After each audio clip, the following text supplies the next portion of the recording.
get it 21. Okay, we're live for our intro to the wonderful and crazy world of anime hangouts. I have on with me, Leandro will jump on when he gets a moment. I think he's probably in the middle of stuff. So, and then I posted the hangout in the community and as well as public, so whoever can join, who joins. But so we are talking about episode 4 through 6 of Welcome to NHK. Yeah. As well as talking about more of Spring Simulcast on Crunchyroll. And I also want to throw in Funimation here, because we haven't talked about anything on Funimation. And I started actually seeing what else was out there as far as for Spring Simulcast. And I was like, oh yeah, Funimation has stuff. I should do that. And so I did. And I've been devouring that. Yeah, I finished we'll talk about that. Yeah, awesome. And I also think there's a bit of an echo on yours. I'm getting some your side. Anyway, we'll see that. Yeah, I'm getting an echo of myself. I also have been doing a and see if I can get his name right. Yasuhiro Yoshiura, director of Time of Eve. I've been doing a bit of a film festival of his stuff, so I'll want to talk about that a bit. I posted all of the links in the community. Yeah, I saw that. That's awesome. I want to make it a day for him where I can just go through. Yeah. I haven't been able to finish. Like I started Pituma Inverted, I think it's called. Padma Inverted, yeah. Padma Inverted, and that was really, really good. So, but I haven't finished it, nor have I finished Time of Eve for that matter. Well, that and Time of Eve are the only features. Everything else is a short OVA. I mean, the longest is like 25 minutes. Cool. So let's jump into episode 3 of Welcome to NHK. And episode 3, episode 4. Episode 4. Sorry about that. It's episode 4 through 6. All right. So episode 4, I love the whole spiel that Yamazaki goes on about how what Gal games are and who they're creating and what those female characters really are. Like I love it because he just starts screaming at Sato, and he's telling Sato that basically these kind of women don't exist. Like there's no girl out there that's gonna like you for you and have like no ulterior motives and no real like purpose other than making you happy. This is one of those moments where the show just again hit too close, because I've been that guy. I've recovered, but I've been that guy. So I'm no guy, but I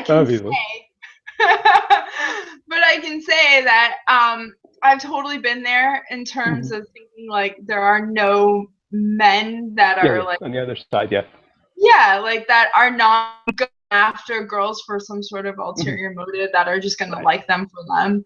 And I mean, I think that's kind of a universal thing where people are girl or guy, whatever, but like people think that there's this ultimate fantasy of there's no person for them because nobody's gonna like them for them. I think that's a really common thing for anyone.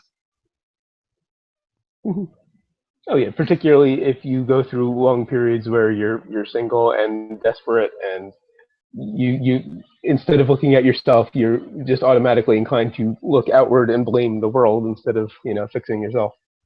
Yeah, and I think that's kind of to me like what his message is, where he's going with saying like fantasy girls are not real, and they are real girls are nothing but trash. I mean, like I'm sure everyone's been in that situation where you just feel like all the people out there are garbage. When I was living in Miami, like I had a lot of single girlfriends, and they would talk about how bad it was to go out there and try and date anybody because they're just all terrible. And so people get into the whole idea of fantasy, you know, and imagining a person that's perfect for them and will love them without ever having a reason to. That's kind of where I go with it. Yeah. Which is where we get into the patterns. Yes. This is one of my favorite parts of this series, just in general, because they go over, I won't even say there are specific tropes in anime, because you see this particular character or shades of these characters in every single anime, period. And pattern 1 is all over the place in anime, in movies. It's probably the most common romantic subplot ever created. Yeah. Well, everyone knows that, and also like when you're going through these, and I actually was thinking to myself, like, there's more than just these, but they did a good job of like highlighting the big ones, if you will. Yeah. And I'm sure you like pattern 3. Yes. Yes, very much. So, okay, we'll go ahead and go into the, go ahead if you have something to add. I'm just moving on from the patterns. I really love that they called out Masaki for possibly being a fantasy. Yeah. Sato has that realization that maybe she is just in my head. Right, right. And I think he realizes that in this episode, like where he thinks like that Masaki is just like this figment that like and it's a very dreamlike scene where she comes in very like dreamlike scenes the entire time through this series. So yeah, particularly because no one else ever sees her or interacts with her, just Sato. Yeah. At least so far. So far, yeah. So the first trope, or the first female character that is the most common character, and this is Sato, Yamazaki is applying this to Gao games, but this can even be applied to anime and manga in general. So that, and like you pointed out, like any other film has this very common character. Which, how many teen romance movies are based on this whole idea? How many, like, every movie, how many like horrible romantic comedy or even horror films have this character? You know? And before we continue ranting about it, it is the friend you've known since you were a kid who as you grow up, they start falling in love with you for no apparent reason. Yeah. And of course it's the girl, like, this is the childhood friend, so that's what they call it. So exactly, you know, I mean, it's the person that you feel most comfortable with, that you've known since you were small, and like the girl next door, that's what it is. Exactly. That's what I've been trying to think of. I was like, what is that called? The girl next door. So that's the character that is the first common female character in Gao games, as well as in anime, manga to an extent. They don't necessarily go for the exact girl next door, but it's pretty much like the girl you grew up with, right, or you've known for a while, and you feel comfortable with. And in the next couple episodes, we start to see that character here in this anime. Well, and they've introduced her already. She was just in flashbacks. Yes, she's been introduced a little bit here and there, but not directly. Which really surprised me, and we'll get to why when she actually makes her appearance. Actually, at the end of this episode. But continuing on with the patterns. Pattern 2, the maid, also the waitress, basically any server. Yes, it's the master servant, I will obey you unconditionally sort of relationship. And that's where the maid comes in. And there's always a fantasy about maids, and it really has to do with the fact that, like, it's somebody who is going to take care of you, take care of your every need, your every desire, or whatever. Like that's the the idea of a maid. Waitress, shop, some person working at a store. It's all a similar fantasy. It's all that power thing. For me, I really love how Sato is like thinking of a maid, and he's like, I don't think the maid's sexy. Yeah. And the because maid. He's basically picturing Mary Poppins. Go ahead. Because he's basically picturing Mary Poppins. Yeah, and I actually thought it was Mrs. Doubtfire. Okay, there we go. That's probably closer. I was sitting there going like, oh my gosh, Mrs. Doubtfire just came on the screen. Mm.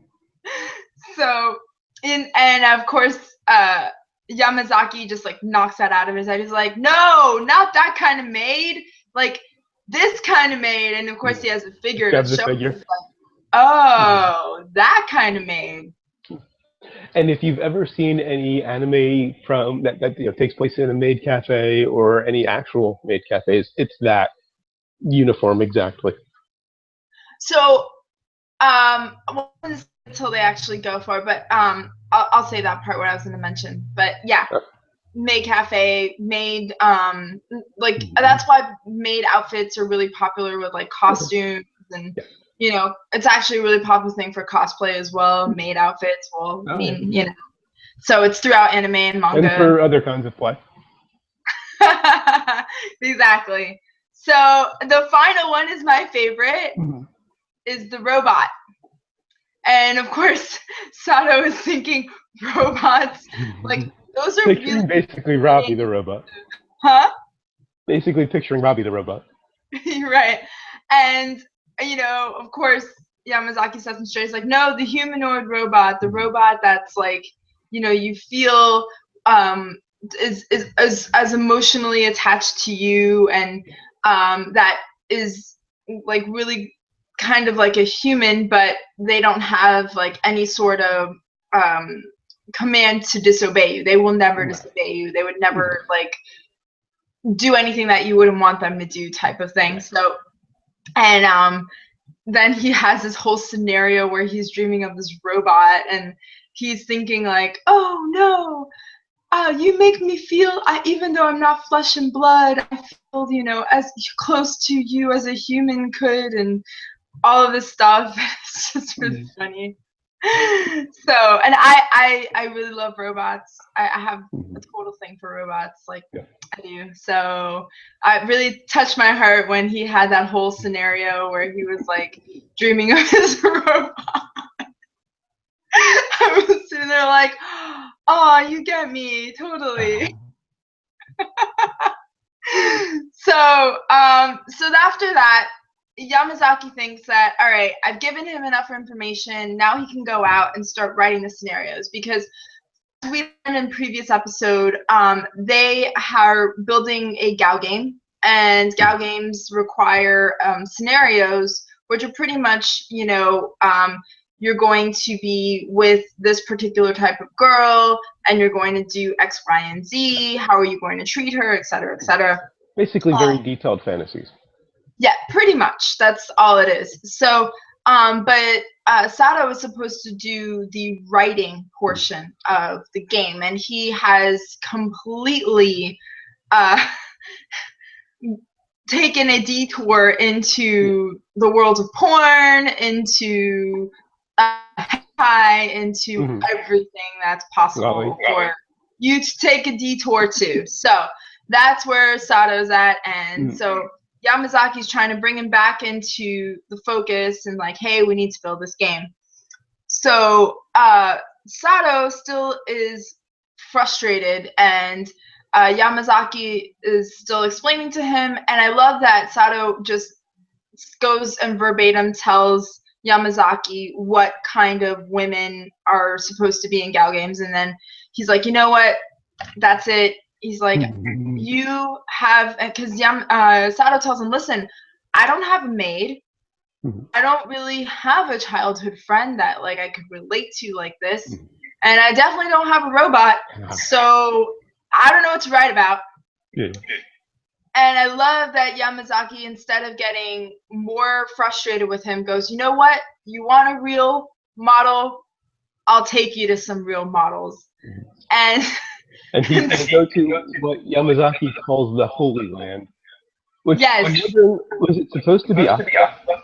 I think it's Akihabara. That's where I think it went. Yeah, I think it's Akihabara. But what I love is right before that is I was protesting him and saying, no, I can't go anywhere. I'm a hardcore hikikomori, remember? Like, I can't even leave the house. And he goes, oh, bullshit. You left the house just the other day, so you can clearly leave the house. Let's go. You know, I'm not going to take no for an answer. This needs to get done. And if that's what we have to do in order for you to, like, get the inspiration and get the understanding of your research, you know, analysis, let's go.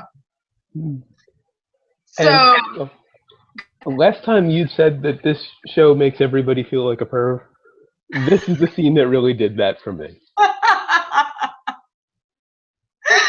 Oh, well, you know, everyone has their quirks, definitely. And I will tell you, there are times where this show just, like, hits me even, where I'm just like, actually, not this scenario, but the next scenario is like the next, not next episode, I think it's episode 6. Episode 6 totally hit with me because I have major communication issues. Like, I don't speak very well with people at all.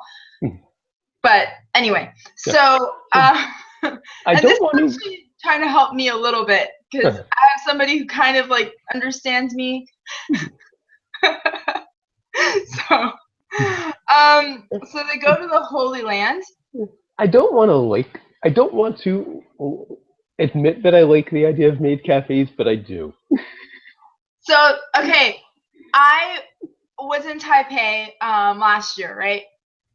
And I realized, I didn't know that in Taipei, they are so close to Japanese culture in terms of their love of anime and maid cafes and crazy, like, theme restaurants and, like, all kinds of stuff, you know? And I didn't get to go into it, but I got to, like, see it for a minute. Like, there was a maid cafe where I was, and I was like, oh, I gotta go in. So they are dressed up like maids, you know, and they're like, oh, hello, you know, they're really nice. But I didn't, like, get to go in further. So my plan, I'm hoping to go back to Taipei in 6 months. I'm hoping, if that works out for me. But if it does, like, totally going to maid cafes, like, as many as I can go to, because I love the idea of people dressed up like maids. Like, I really, so I like there used to be, like, a bar or something, and they used to have like girls dressed really nice, and also, and I'm so, like, against women that are, like, all about shaming each other for liking that sort of thing or whatever. Like, it's a nice way to be served and to be treated, and, you know, especially if they look nice, you know, like, what's the problem? I don't know. So anyway, that goes, like, that's going towards my whole issue with, like, the Gamergate and everything. I've been doing some research on that. Anyway, don't get me started on it. We don't need to. I'm the opposite extreme. I'm a complete, you know, Gamergate is, you know, I could go on for hours about how much I despise Gamergate, but yeah, I totally think that everyone is, like, you can only see that people are being sexist or something if you have a, like, self-confidence issue, or if you don't feel confident in, like, what you're doing, or, you know, I mean, like, who are you to judge what somebody likes or doesn't like or whatever? Like, I think it should be a free system, if you will, where everybody respects each other, as long as nobody's physically hurting somebody else. You know, I mean, yeah, you can get emotionally hurt by things, but I mean, if it's on a computer or on a gaming system, just turn it off. Like, But there's also something to be said for equal representation, and female armor is rather silly in video games. True, but it looks really nice. I've seen a couple of images that flip it around and put really silly armor on guys.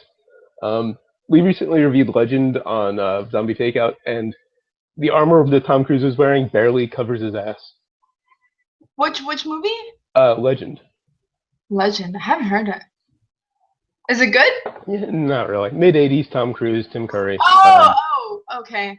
No, I was like, I thought it was something new. It really kind of put the shoe on the other foot, so to speak. And there was also an image I saw on Tumblr about with basically a guy, and it was some fashion, this not shoot, but fashion show, where this male model was basically wearing small strips of tin foil.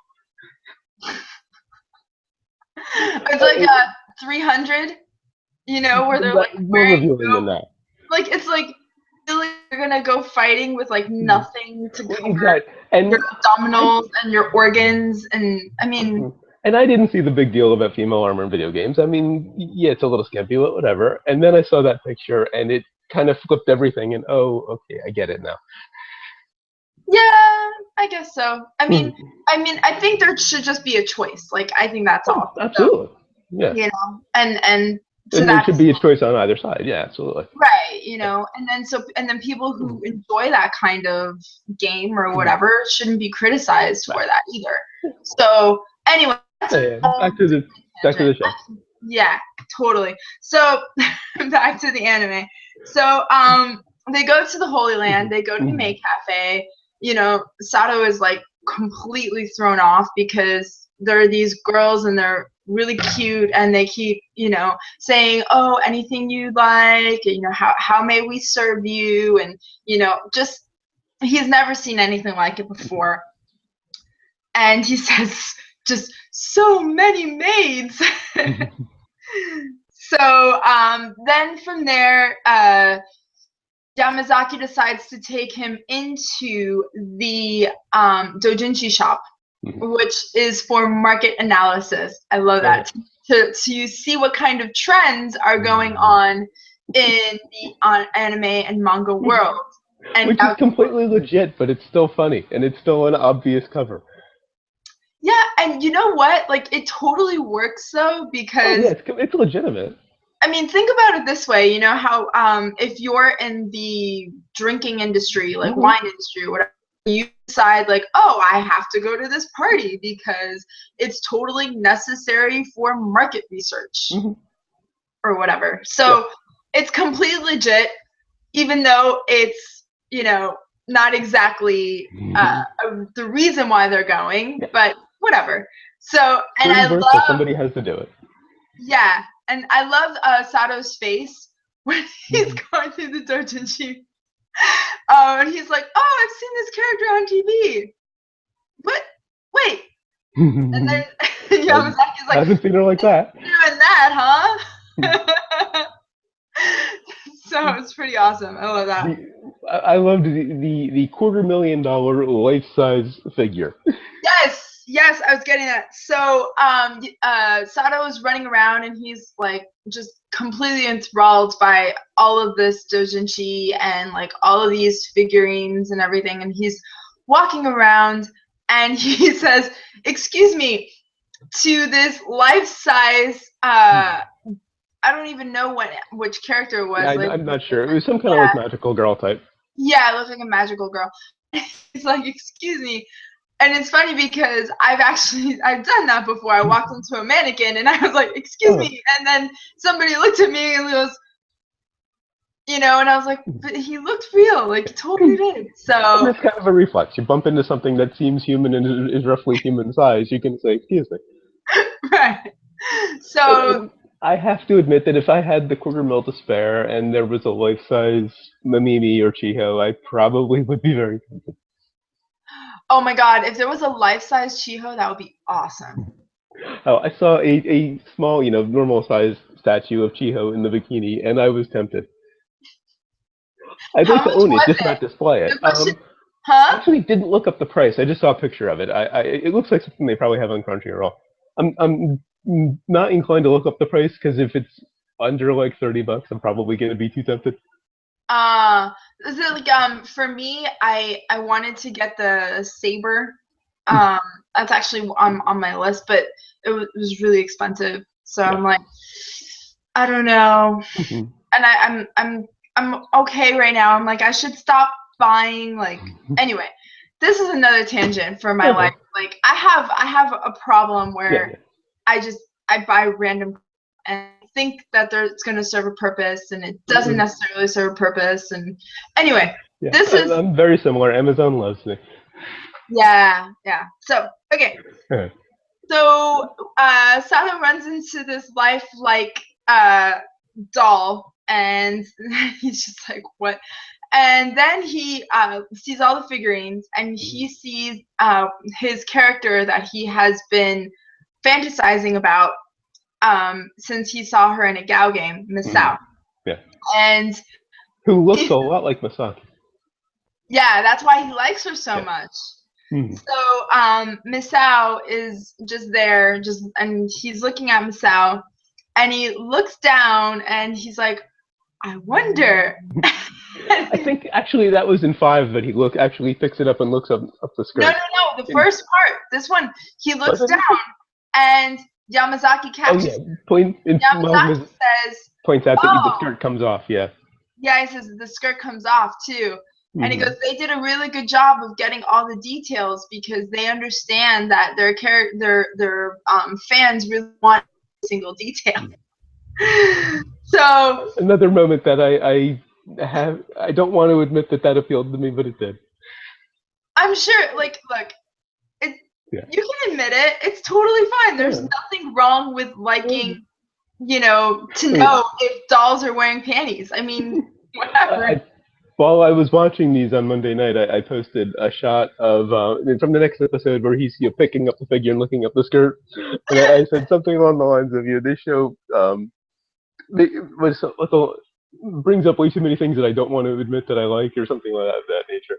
It's what's funny is that me, when I was growing up, and even like I always thought that it's just strange that dolls are not anatomically correct.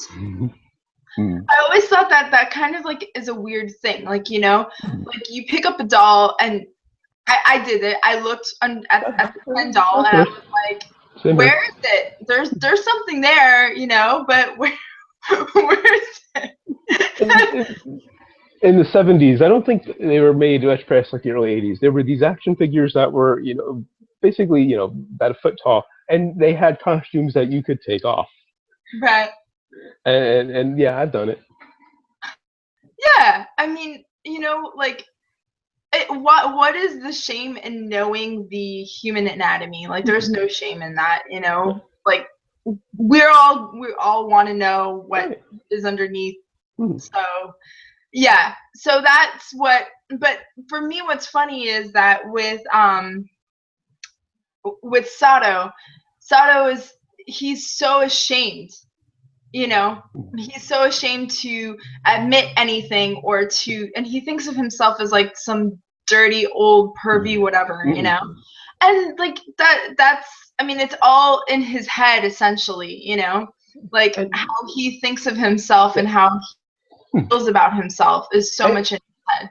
And it speaks to what I was talking about last time about how he's very sheltered. Yeah. He doesn't really have a sense of what's out there.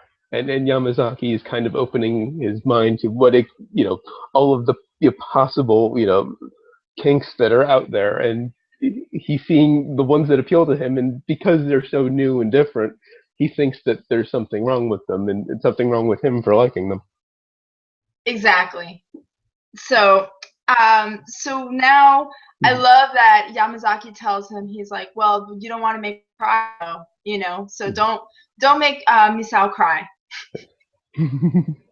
So of course he has to buy a Misao doll with the removable skirt. And so now they decide that they're going, like, now that he's done that, he's kind of like admitted that he's ready to like go experience this world of crazy Akihabara anime manga world with insane doujinshi and all the figurines and everything. He's really deciding to take this on and go forward with it. And then they're at the maid cafe, And Sato just starts to tell Yamazaki, okay, I get it. Like, I know what our character should be. And he just goes on this crazy rant of like how this character is going to be the childhood friend next door, but she's also a robot, and a maid. And she him life, and she like was in the hospital for a month because she saved him, and she's half a fox and has a split personality, and she's really, really sick. And he just like goes on and on and on for like, I don't even know, like 10 minutes of all these different versions of what this one character is going to be, which is insane. Like, he just keeps going on and on and on. And Yamazaki's like, yes, I love it. So mega moment. He just keeps going on. And then Yamazaki draws this very bizarre looking half-human robot fox, split personality, that's a ghost and is undead and has like a bunch of bandages on her, and she's all sickly looking. It's kind of like if you have, a sundae and you have all of the options of all the possible toppings, you're tempted to try them all at one time. It's never going to work out. It's never going to go well. Point. Well, it's like if you're doing like a recipe for something and you decide that you're just going to start throwing all these different flavors in, and you just think that it's going to make this giant masterpiece, and then it comes out absolutely disgusting and unedible. Exactly. So years ago, back in mid-90s, I was at a party, and of course we decided to try to mix every kind of alcohol we had. Oh, bad I think everybody's had this experience. We called it the brown shit. Because it literally came out brown. It was effective, but that's about it. You couldn't drink it, though. No, many of us drank quite a bit. It was effective, but it didn't taste very good. And like I said, it was brown. And I don't mean like brown like whiskey. I mean like cloudy brown. Oh, that's even worse. Yeah. That's gross. That's my point. You don't want to mix all of the alcohols either. Right. So that's exactly what Sato did, is he just mixed everything. And Yamazaki shows him the drawing, and then Sato just flips out, and he's like, you were supposed to stop me. I was going overboard with it. You were supposed to stop me. So this ends up getting them thrown out of the cafe. And now Sato's just sitting there smoking. He's like, you really like didn't get it. Like, you were supposed to stop me, and now like I don't. And Yamazaki's like, well, listen, you gotta do this though. You have to, like, now that you have the inspiration, you gotta get going. And then they realize that Yamazaki left a bag behind. Right? That's where I'm at. Yeah. Are you frozen? John? I think you froze. Okay. Well, I'll keep going, and then you can jump in when you end up not getting frozen anymore. So Sato is smoking a cigarette, thinking about his life, he's actually thinking of his senpai. And then all of a sudden, his senpai, which is the childhood friend that we're referring to, she actually shows up. And this is Hitomi. So I think I'm going to try and add you again and see what happens, John. You stuck here. I don't know. So Hitomi sees him, and she's like, oh, Sato, I didn't expect to see you. And all of a sudden, she starts talking to him, and he starts to feel very aware of himself, and starts to feel very aware of the fact not only that he's a hikikomori, but also that he's not doing anything with his life. And on top of that, the situation with him being in Akihabara with all of this anime and manga stuff and he just starts to get very nervous and feel very self-conscious, kind of like how I feel right now being by myself. So and Hitomi starts to ask him, you know, about what he's been doing with his life, and he tells her flat out proudly that he's a hikikomori, and he's not just a hikikomori, he's a master hikikomori, because he's been a hikikomori for about 4 years now. And he says, you know, I'm really crazy because I have all this anime and manga junk, and I shouldn't, because I'm a hikikomori, and hikikomoris can't even leave their home, let alone be around crowded people. And so he tells her, you know, I'm not even supposed to be here. How crazy is that? And she continues to tell him how, you know, she worries about him, and sometimes she thinks about him, and she goes on, and she's really kind of toying with his emotions.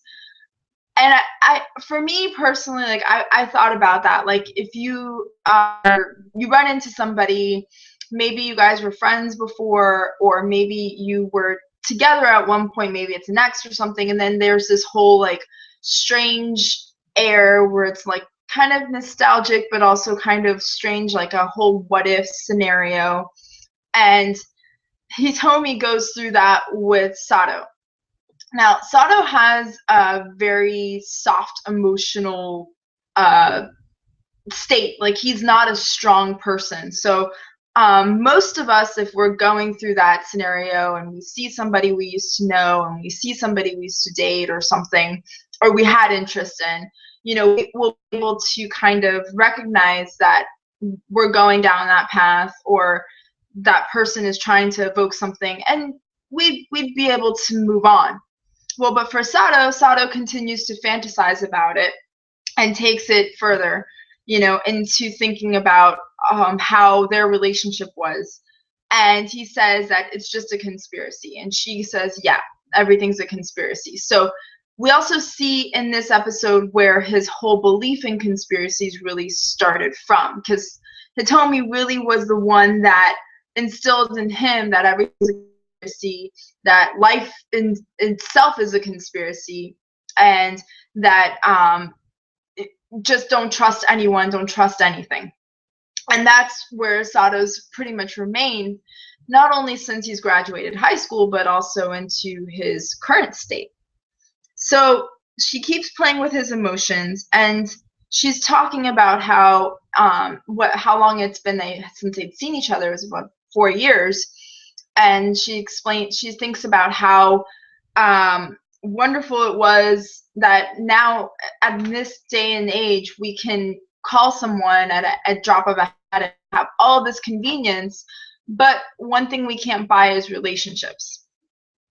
So to that extent, she says that, you know, at a convenience store you can buy everything, but you can't buy a relationship. And he remembers that he's got this deadline. So he's saying that, you know, I gotta, his friend is calling him, which is Yamazaki, and Yamazaki tells him, oh, where have you been? I need to come, and, you know, you need to hurry up, I'm gonna leave. And he decides to go. And so Sato ends up going forth and meeting Yamazaki, and now his whole state changed. He went from being very excited to do this game to now questioning his own validity of not just of what is he doing, but also the whole world in general, because Hitomi now brought back all of this emotion for him to think about how everything's a conspiracy. It's a conspiracy that he went and had Yamazaki move next door to him. It's a conspiracy that he's now in Akihabara buying all this anime stuff, and now he thinks it's a conspiracy for him to try to even do this game. And he gets very crazy with his belief of this conspiracy. So after this point, Sato is not really sure what he's going to do. He knows that he has 10 days till he has to finish this game. And he knows that he really is a hikikomori. He's actually admitted it a few times already now, not just in this episode, but in the previous episode, where before he was in denial. He was denying his hikikomori status. So he goes forth and he meets with Misahi, and he actually goes there to kind of clear his head to the park where he was always meeting Misahi. And she happens to be there, and she tells him, hey, you're early, you're not supposed to be here this early. So he tells her that, yeah, I gotta make this game, and you know, we're stopping production on it, so it's a Gao game. And I love that he instead of explaining what a Gao game is to Misahi, he tells her it's a galvanization game, and he goes forward to explain Galvani, and he goes on this crazy tangent, and Misahi just tells him, listen, I know that it's all lies, that none of this is real, that what you're talking about makes no sense, and you're a hikikomori, and you just refuse to admit it. So he goes forth and he decides to finally sign himself over to Misahi and get involved with her hikikomori recovery system project. And the first thing Misahi does is she decides to go forth and talk about Freud. And for Sato, Sato is going through this situation where he no longer has control. He's relinquished control to Misahi, and he's also kind of confused, nervous, scared, very unsure of himself or the situations that he's in. He gets a reprieve because Misahi assumes that since he dropped out of college, he probably doesn't know that, oh, John came back. Are you there, John? So, Misahi assumes that Sato doesn't know Freud and doesn't know, hey, there you are. Sorry, I gotta use my phone or my other computer for the Hangout. It's okay. I am talking now about how Sato went forward and met up with Misahi, and he is pretty much, from my opinion, I think he lost control of the situation when he signed himself over to be part of her project. And not only did he lose control, now he also feels very uncomfortable and unsure and really doesn't know what to do. So when Misahi brings up Freud, it gives him like a reprieve, or it gives him a sense, oh, okay, this girl doesn't think I know anything at all. So now I can like take some control back over the situation. And she went from being one kind of fantasy to another. Yes. Which again just lends credence to the idea that she's not real. And speaking of Freud, just to roll back a bit to what I missed, I was very surprised when Hitomi came back. I mentioned Freud because the kettle, boiling up while they're talking was very Freudian. Yeah. But yes. I had assumed that she was dead. Maybe that's what turned him into a hikikomori. She had, something, she'd been killed, and then that he just kind of, hid from the world afterwards. I also assumed that they'd been a couple. I think that's funny that you assumed that she was killed or that she had died. Something had happened to her. I don't know why I had made that assumption, but I figured that was the catalyst for him becoming a hikikomori. Some kind of trauma. Yeah, I think for me, I always thought that maybe the catalyst was just himself. Like there's no real outside, not a catalyst, but there was just no one outside influence to him. Particularly when we see how he's kind of just stayed this way for a very long time. And he's always been kind of sheltered. And his interactions with Hitomi, even in his flashbacks, have not been very where Hitomi and have been very close. It's been more of a distance. And even though he wanted that closeness, like she was more of a, I want to say she played around with him more. Yes, you know, definitely. She definitely made his emotions come out, but she didn't do much more than that. Right. And she's just served as kind of this outlet for him to talk to, but she doesn't really respond in any sort of way. And I think she's the reason why I actually, going a little further back, I was saying that she's the reason why he's got this whole conspiracy theory brewing, you know? Yeah. I think he's always been very isolated, and he hasn't really had any sort of relationships with anyone, or he's not very socially, what's the word, adjusted, you know? Right. So since he has had no real social adjustment, he doesn't really know how to express himself, and when she came along, she gave him some sort of way to explain how he feels, which is the conspiracy. You know, everything's a conspiracy. It's all a conspiracy, you know? And and it's funny because even when, I'm going back a little bit to, a little further to the beginning of the episode, Hitomi was sitting there, and he was saying, oh, and she's like, hey, can I get your number so we can like hang out, or I can call you sometime? And for Sato was trying to tell her, hey, I like you. Like, I want to hang out with you. I want to be, you know, I want to do this again. And she stopped him in his place, and she's like, you're a hikikomori, remember? So she plays with him. And he actually said he's a hikikomori master, which I found great. Yes. Well, he's been a hikikomori for 4 years, you know? Like, he's pretty much been able to master his situation where he's never had to do anything. And if you think about it, he would have continued the situation had there not been any sort of catalyst. Had it not been for Misaki, and more to the point, Yamazaki. Yamazaki is really starting to bring him out of his shell, essentially. And what I like is that Yamazaki is helping him to recognize that, you know, maybe he's not alone in the way he feels. But Hitomi is she's very negative influence to me, because Hitomi starts to pull him back into that, well, everything's a conspiracy. Well, you don't really want to go anywhere, and you don't really want to think about anything else. Like, you want to stay in this shelter, in this box. And also she criticizes him when he goes out. Like, you know, he automatically, she didn't even say anything, and he automatically felt that he had to explain himself for being there.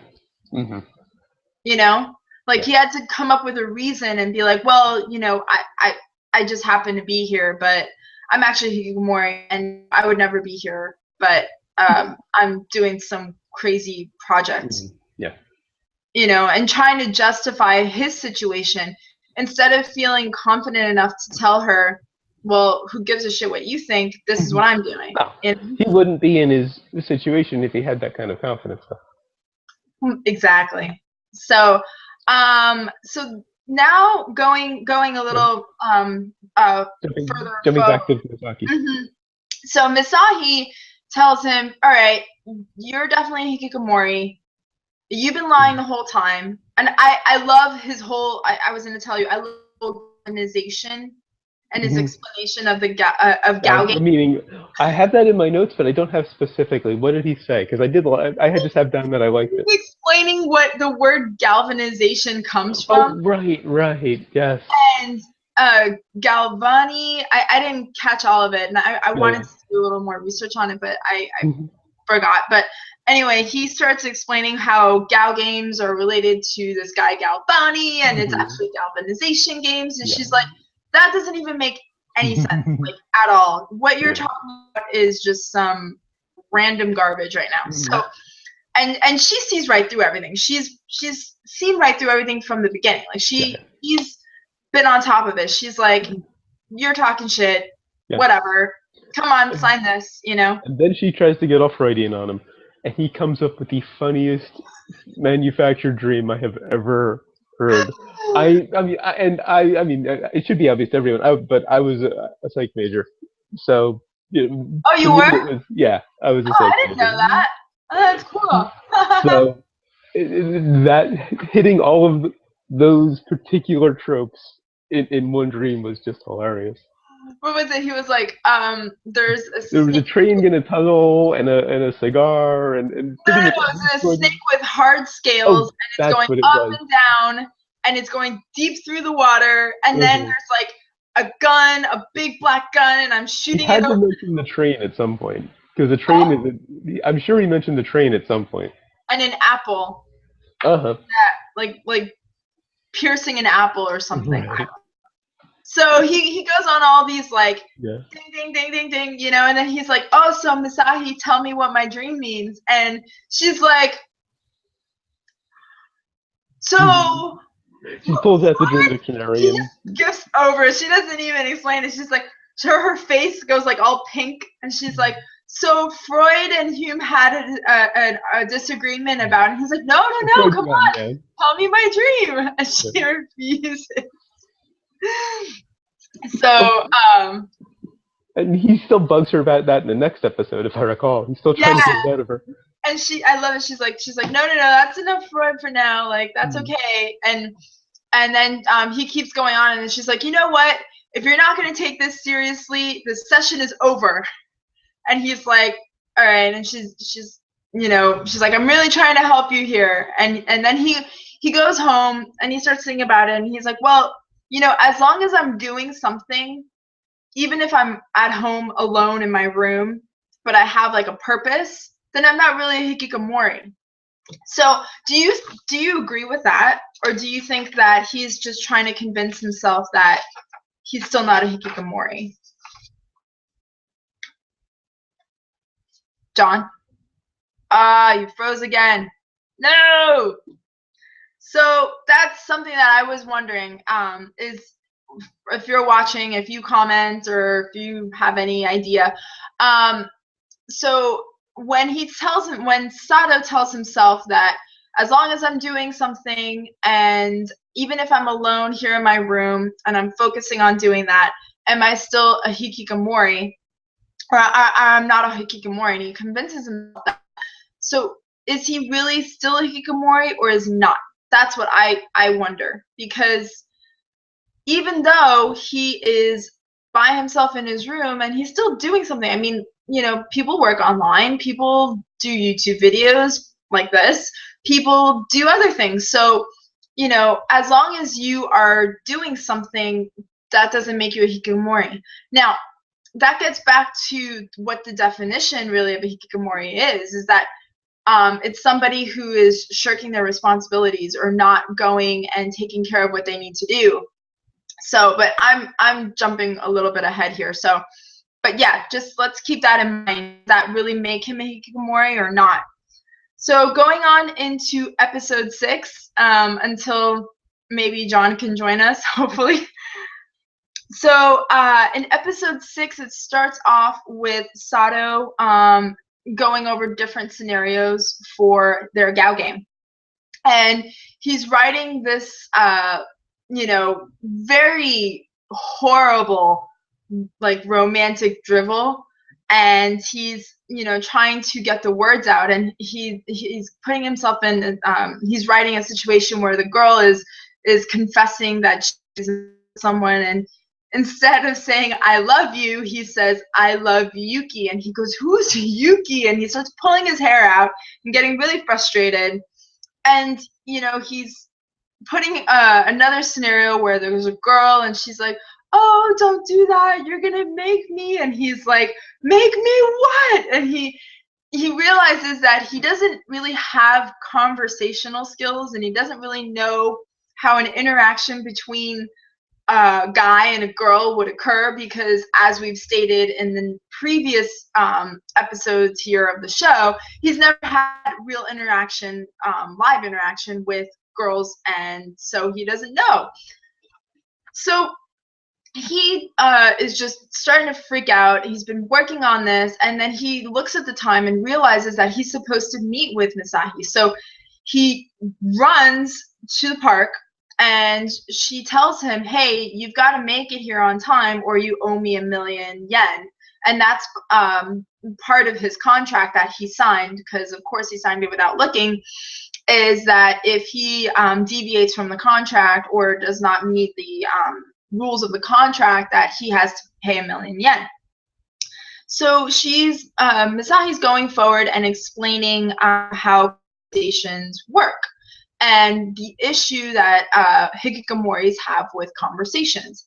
And so she's saying that for him, and this is very common with people who have maybe social anxiety disorder, or people who are not really well adjusted, or are more isolationists, or not really like don't really talk to people that much, and myself included, that this happens too, where you stutter and freak out and it leads to paranoia. This is something that happens to me. I can't believe I'm confessing this on public forum, but so when I get confronted with scenarios, I definitely do freak out a little bit. I definitely have a situation where I start to get paranoid and I start to doubt myself and I start to doubt what I'm doing or what I'm saying. And it goes back to a confidence issue where you don't feel strong enough in what you're doing or what you're saying to go forward and say what it is you want to say. And that's what Misahi really into telling Sato, is that he has this problem and Sato's sitting there and he's recognizing that is an issue for him. And I love that Misahi says, well, you know, does that sound like something that, you know, happens to you? And she says that the way she says it, she sounds like she's having an infomercial, which I love. And her solution is pretty ridiculous. I don't advocate this solution by any means. I wish John got on the call because I would love to hear his opinion on this. But Misahi says that imagine the person that you're talking to is worse than you. So imagine that person is garbage. Now, I don't think that's a good idea at all. You should not think of other people as garbage. I like more so, I don't remember who it is that said that, but the idea of, like, if you're in public speaking, imagine everybody's wearing their underwear so you don't feel so weird. Like, you can be like, okay, you're wearing your underwear. It's fine. Doesn't matter. So instead of thinking that people are garbage, like that's not very nice. So that's what Misahi tells Sato as a advice and as a solution to gaining confidence to talk to people. And Sato looks at her and says, so you're telling me that I'm garbage? And Misahi refuses to acknowledge it and to say anything further. So after this, she just completely ignores the situation. And so we've got to, Misahi starts to actually talk about Yamazaki. And she starts explaining a situation. Yamazaki actually met Misahi. So we know that now, we actually know, to John's point, we know that Misahi is a real person, because Misahi was passing out flyers with her on, just like she did when she met Sato, and she met Yamazaki, and Yamazaki was talking about his girlfriend. This is the first that we, as the audience, nor has ever heard that Yamazaki has a girlfriend. So it's very shocking to hear. And Sato says, like, there's no way Yamazaki has a girlfriend. He doesn't like real girls. So he starts to play this scenario, and Misahi tells him, well, why don't you ask him, like, if you don't believe me? And so he thinks of a way to ask him, but he's going on through all these scenarios in his head and thinking of how Yamazaki would respond. He determines that he's not going to ask him at all, and he is going to just pretend like he didn't hear anything. So, Sato actually decides to do something crazy. Instead of confronting the situation, instead of asking his friend, because we've established that they are friends, you know, at least Sato should think that way, he decides to go stalk Yamazaki all the way to his school.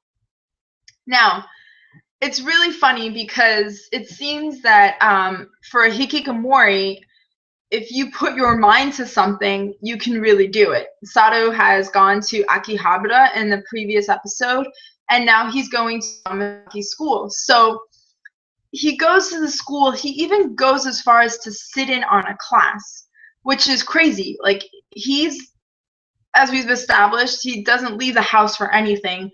And now he's not only going to somebody's school, which is Yamazaki's school, and he's not even going to Yamazaki's class or confronting him either, or going to try to really find him.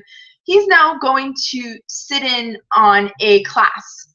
Now, the situation happens in a very happenstance sort of way, but Sato sits in on a writing class. And so he decides to sit there, and he starts to do the assignment that the teacher gives him. But he doesn't realize that, you know, his work is actually pretty good. And the teacher is complimenting him when he goes forward and he starts looking at Sato's work. And instead of Sato recognizing that he's getting a compliment, Sato freaks out, and Sato completely loses it. And whatever confidence he started to have, he completely forgets about, and his conspiracy concept takes over. Oh, John's joined us again. Hi! So I'm in this scenario where Sato has gone to the class, and he's taking this assignment, and all of a sudden the teacher tells him, hey, that's really great work. You know, you shouldn't be ashamed of it. And, you know, Sato, instead of taking the compliment, decides to think that the teacher is making fun of him. And he even tells the teacher, no, you're actually making fun of me. Yeah, his insecurity really gets the better of him. And any possible criticism or pointers of how it could be better just completely level him. Exactly. And the teacher wasn't even trying to criticize him in a negative way. Like, the teacher was actually telling him that he has some really unique concepts, and he, you know, should go forward with that. And instead of thinking to himself, like, he's building me up, he thinks that the teacher is putting him down. Mm-hmm. So causes Sato to just completely have a breakdown. Complete meltdown. I felt so bad for him because I relate to that. You know, his insecurities and his inability to take criticism. I can be that way myself sometimes. So I totally related and felt horrible for him. Just rolling back a bit in that episode, did the art instructor really need to point out that there are big differences between male and female bodies? I totally forgot about that part. That was awesome. But yeah, like I just happened to catch that minute. And one thing I really like about this episode is they do like little clips of showing how anime is made. Yes. In some ways. And I really love that they're kind of explaining the art portion. They're explaining the voice. They're explaining the story development, you know. So I really love that we're getting just a tiny little bit of it. Mm-hmm. And you had said earlier that there was something in this episode that kind of hit one of your interests, shall we say.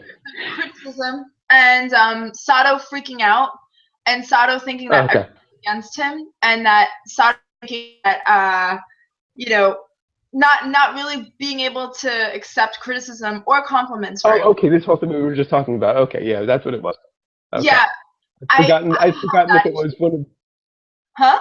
I had forgotten if it was something on the pervier side or something on the more, no, this is more insecure side or personal like insecurity thing. I definitely have difficulties with taking criticism, and not just that, but also I mean, like that's I guess that's kind of a normal human thing, you know? Mm-hmm. So, you know, to me, like sometimes I really get nervous when I talk to people. Mm-hmm. And sometimes I really, I mean, I guess like I don't know, I think it's a normal thing, you know, to be nervous and to stutter and like to freak out when you're having conversations. Like these are things that happen to me. Like I definitely have, you know, I'll be fine in a conversation and then somehow my idea of it changes to something, and now the conversation is like me freaking out. Mm-hmm. So, you know, I'm working on this.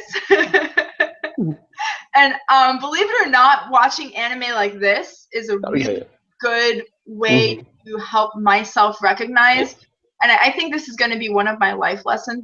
I'm going to go forward and discuss in another episode, because I actually use Sato as one of my life lessons already. I was wondering if this one was going to come up in that series. Yeah, but this part I really want to talk about, because having conversations with people is so much about being there in the moment and not freaking out and thinking that people are going to judge you or they're going to criticize you, you know, and that's kind of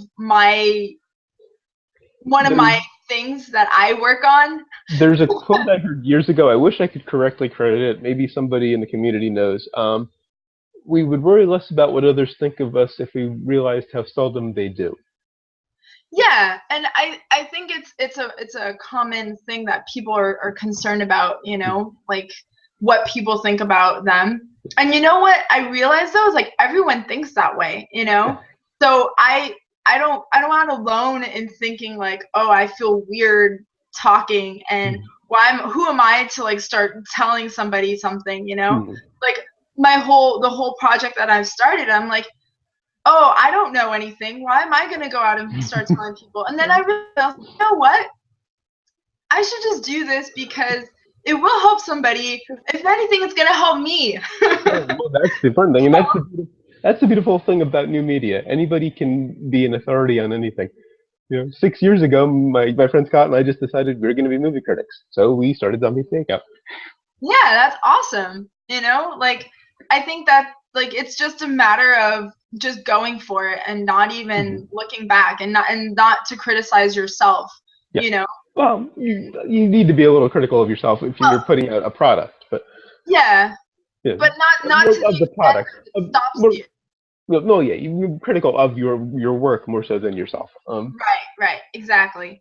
And so that was my takeaway, if you will, from this episode with Sato, is that instead of recognizing that somebody was giving him a really positive message and telling him, hey, you're doing something really cool, keep it going, he flipped out and totally ran away and realized that, holy crap, I am a hikikomori and I am in this situation and I put myself here.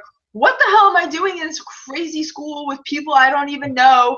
And his whole mindset changed, where everyone is looking at him and laughing at him. Instead of helping him crawl out of the hole, it just ended up shoving him further back in. Right. And not to give away spoilers, but we'll see that becomes his kind of his defense mechanism, if you will, you know? And I love that he remembered his intention of why he was there, because he ended up finding Yamazaki, and he realized Yamazaki's not really in the situation where he has a girlfriend. No, he was lying. It's a situation where he wants to believe that he could have this girl as a girlfriend. And he's got a crush on this girl, and he just kind of made it up. He embellished it to make himself look better, and which I had kind of a suspicion of, because it was that whole, you know, she goes to another school, you wouldn't know her kind of shtick when he was talking about her. Yeah, and I also I actually think she kind of likes him, but it's because she likes him. I don't know if she likes him in that way. Well, she's definitely interested in him in a at least friendly manner. Oh yeah, definitely.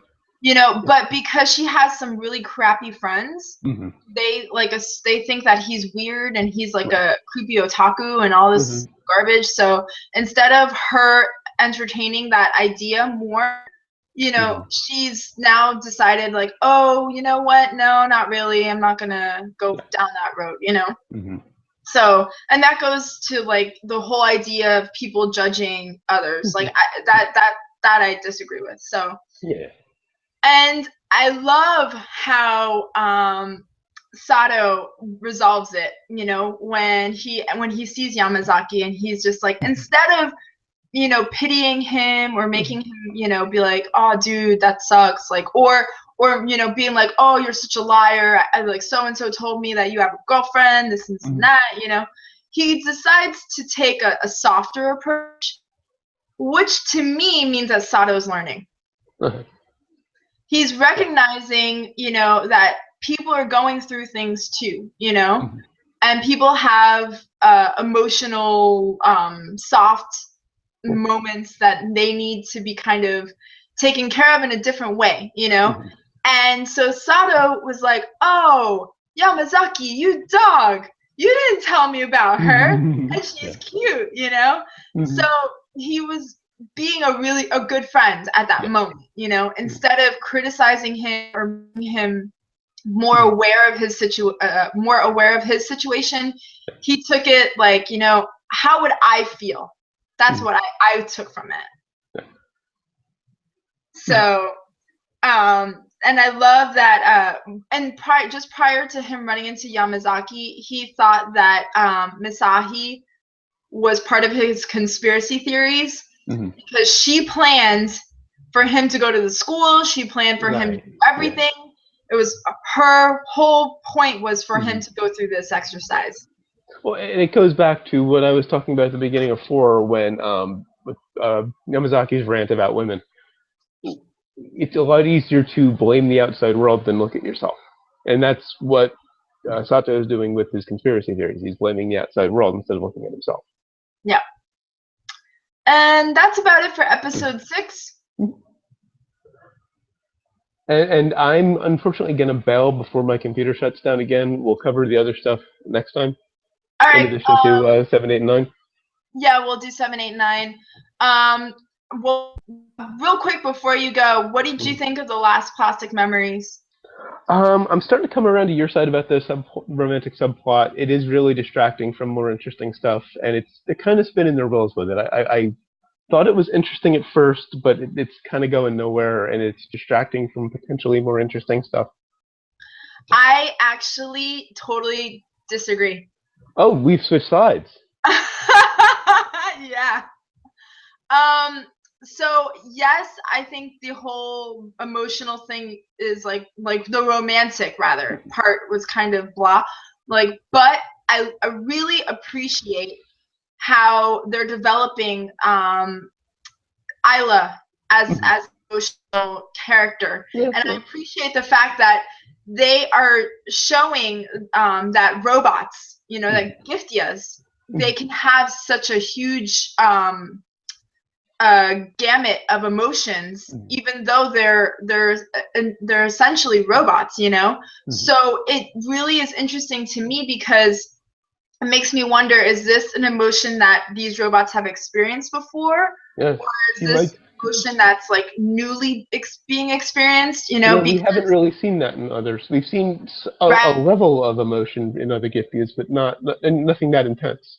Exactly. So that's why I think it's kind of interesting. Now, I think it's also it's a beautiful message, because I've actually used this one also in one of my recordings I've done. So, but it's a beautiful message of how you know, there are people that you might not necessarily be able to spend as much time with as you'd like to, or you think that you shouldn't, rather. Maybe you think that that person isn't worth spending any more time with or anything, and so that causes you to try to separate from them. And I think I lost you again, John. So that whole scenario is what I really got and really enjoy, if you will, from Plastic Memories, because it talks about how people are going to go through hard times, but don't leave them. That's what I got from it, and I really love that message. I will continue real quick. Also, I'm loving Food Wars. I know Arcata, Glass Reflections Arcata, he's awesome. I love him. I watch him all the time. But I totally disagree with you, Arcata. Completely disagree with you on Food Wars and dropping Food Wars. I think it's getting very interesting. The last episode we had, one of the bigger alumni characters ended up interacting with Yukihara, and he kind of recognized his name, and so I think that's going to play a role in how this develops. I think it's going to be very interesting to see where this goes. I am also loving the other part of it is because they use real life, they continue to use real life recipes, and the food looks phenomenal. And I also like how they're causing not just the students, but also you as the viewer to think outside of the box in terms of your recipes and the food that you make. So I disagree with Arcata and dropping Food Wars. Sorry. I hope he decides to go back to it. I'm also really loving is it wrong to pick up girls in the dungeon? I'm absolutely loving it. The last episode was very interesting. I think the main character, or what's her name, the goddess, she is starting to grow as a character for me, which I thought was very interesting because she knows that Belle is stuck in the dungeon, and now she's going to get a search party to go and rescue him. And instead of her being this just stupid character, she's starting to grow some in terms of her strength and in her decision making, and also in how she's responding to situations. So I'm appreciating that one. I've also added a few others to my lineup that I'm watching, which is Sound Euphonium. John, I think you would really, really, really like this one. It is on Crunchyroll. Sound Euphonium is about a girl who is entering high school, and she's decided she wants to start anew. She wants to change a lot of things, and she wants to make a fresh start for herself. And instead of wanting off the bat to join the concert band, she decides to kind of think about it a little bit, but this ends up causing her eventually to join. What I really appreciate it is because so far I've only watched a few episodes, but the bands themselves seem to really want to go for the competition and all this, but they are not putting forth the effort, nor are they really playing instruments in a way that they show that they really love them. So the teacher, their senpai, he recognizes that, and he's telling them to even forget about competitions and to focus on playing instruments. And I like the message that it's trying to give off so far. I haven't gotten that far with it, but and then other anime that I've started was an anime called Battlefront Blood Battlefront Blockade, or no, Blood Blockade Battlefront, something like that. Have to remember the way the words go, but it is so awesome. John, you have to check it out. It's on Funimation. I don't know if Leandre, if you have Funimation or whoever watches, go check this anime out. Very, very cool concept. Really interesting because it's kind of like the ultra world New York City, kind of like Baccano meets The Devil is a Part-Timer, and Blood Lad meets, I don't know, something even with even more crazy action, but very interesting anime.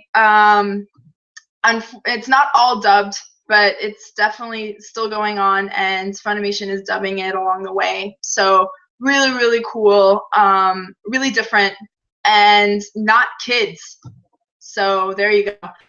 Other things that I have been watching, I started watching Codebreaker, but I'm getting a little annoyed with it because I don't like bitchy, whiny girl characters. I really don't. I watched also Beck. I told you, John. Beck is amazing. I wish they would do a season 2. I really, really, really want them to do a season 2. I don't know if that'll happen, but hey, we can dream, right? Gotta finish Time of Eve and gotta finish Petuma and so don't think you're coming back. So that's kind of it for today.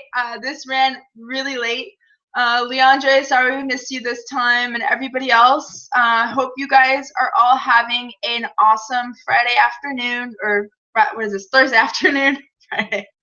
I don't even know what day it is anymore. So thank you guys for watching, and see you next time. Bye.